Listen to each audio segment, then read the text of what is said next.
My name is Henry Giroux, and I'm the co-director of the Center for Scholarship in the Public Interest. And I'm here today to talk to Brad Evans, who is a senior lecturer at the University of Bristol, and he's also the founder and director of the project for the History of Violence Project. And one of the reasons that we're here is we're in the midst of developing a partnership around a number of important issues that we think link or should link academic life through a series of public considerations.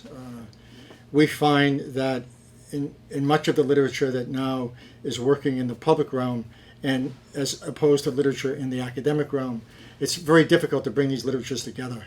It's very difficult often to be able to talk about what intellectuals should do outside of the kind of restricted institutional confines in which they find themselves.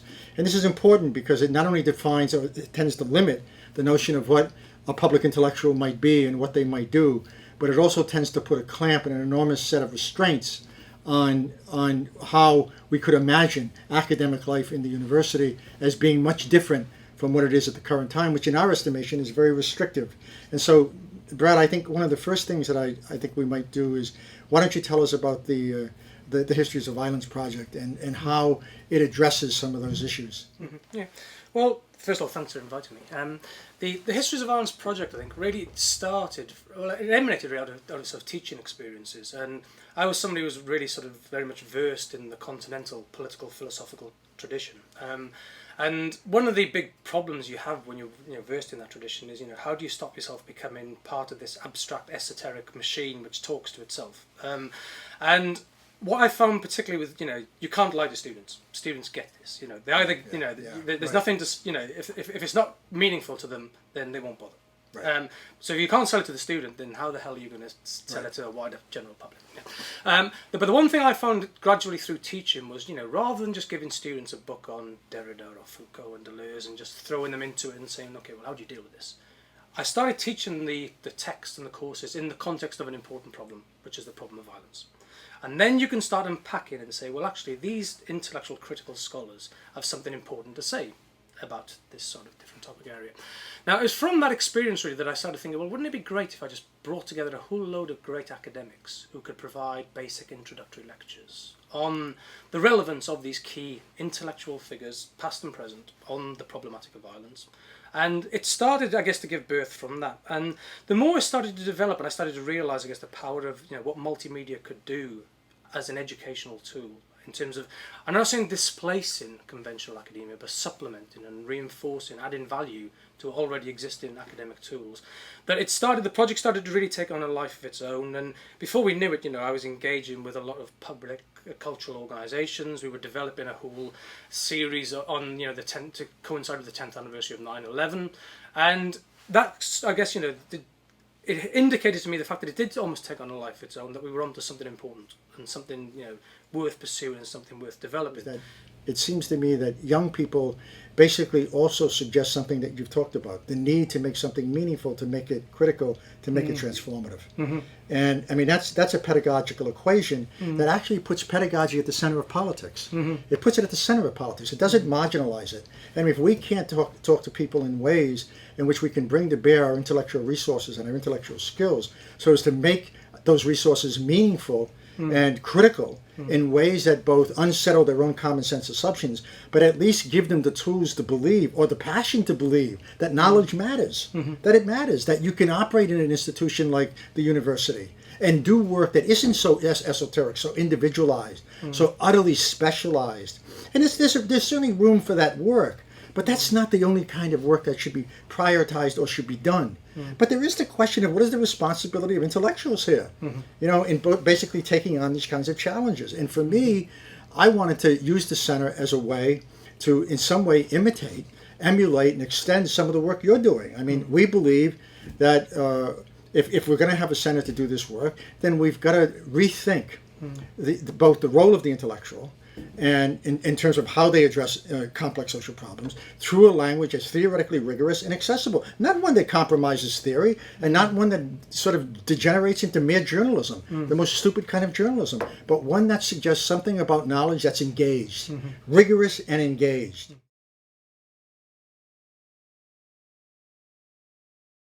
puts, if we put critical pedagogy at the forefront of thinking about the political, Right. which seems to be absolutely central. Right. Yeah. But also then it raises much broader questions about what is the role of the intellectual or the public intellectual in contemporary societies, and indeed, because of the conditions that we both operate in, whether it's in the UK or in the US, it's a question then of how do we function ethically?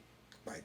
And live with ourselves as academics, and without giving crude sort of subjectifications to different academics, I think you can identify a number of key types of academic, right. which first of all, there's the obvious ones who are seduced by power, right. and we should forever remain deeply suspicious of those. Right. The embedded academics who allow us to do war better, right. commit state violence better.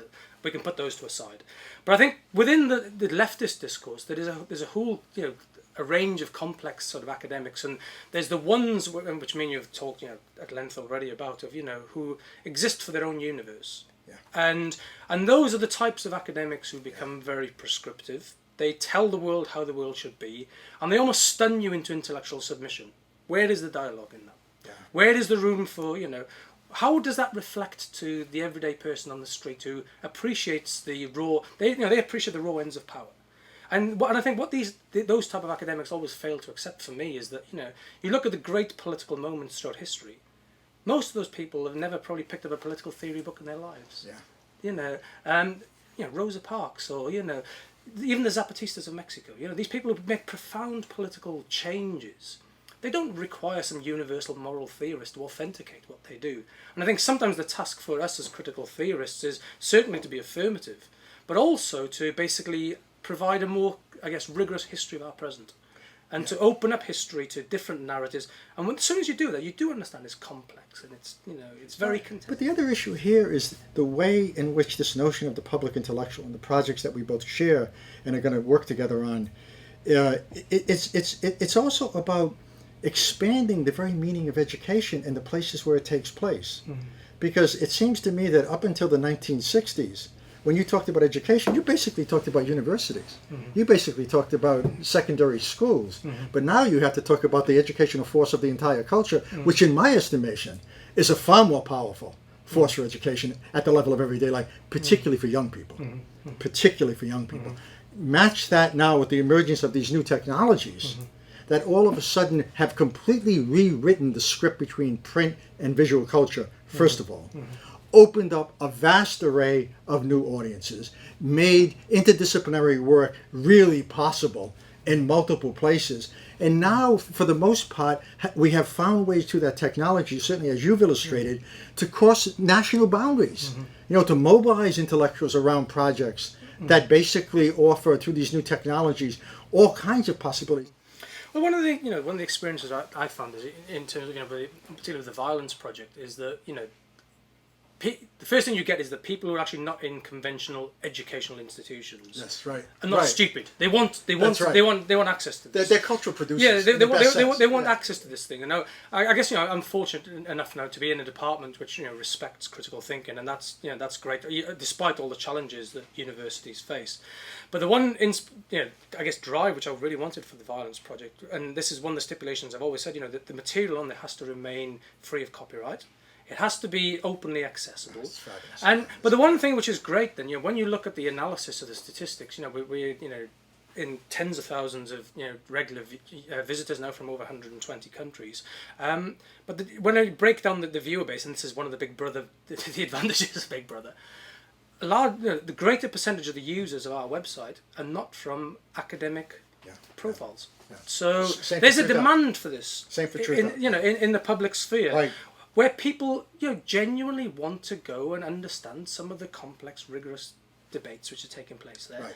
And that in itself, I find is, we need to open ourselves up to that and understand, and we're still unaware of this. And we have this separation where the university sector is becoming increasingly more and more privatised.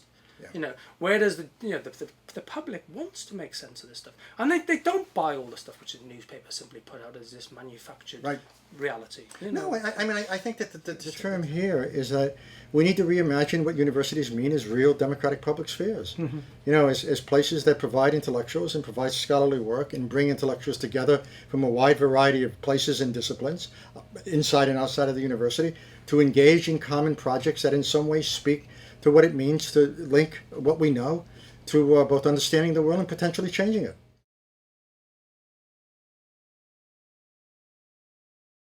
There's an assault at the moment, and it's a neoliberal assault on the UK education system. Now, the impact is very uneven. You know, you've got some universities who have bought into it, and the polite intellectual violence which takes place within certain departments, within certain universities, is very evident. You know, and you have to speak to a number of, of academics in the UK, and they will tell you exactly the same story. Other universities are still holding on and fighting on to, there's something fundamental to a university for any concept of civil society. Who's going to win that battle? Only time will tell. But as you say, in terms of yourself as an academic, then if you can either play the game, which will become almost like a Nietzschean will to nothingness, which is nihilism in the best sense, or in the worst sense, sorry, or you can say, well, okay, how can I respond to this? And I think the best way to respond to it is by creating your own network of like-minded academics. And the great joy of multimedia technologies today is you don't have to be geographically bounded. You can, and that was one of the great, things which I really found with, starting up the Violence Project. It allowed me to get into touch with, a lot of academics who I'd already admired, and to create this really vibrant network of academics who I think are in it for all the right reasons. And it's the right reasons is to basically, well, can we think the world otherwise? Can we think the world differently? And that to me has to be the guiding inspiration, or else why are we in academia in the first place? I'm convinced that if this war on post-secondary education is lost, it'll be decades before we see any vestige of democracy again. You cannot rely on the dominant media.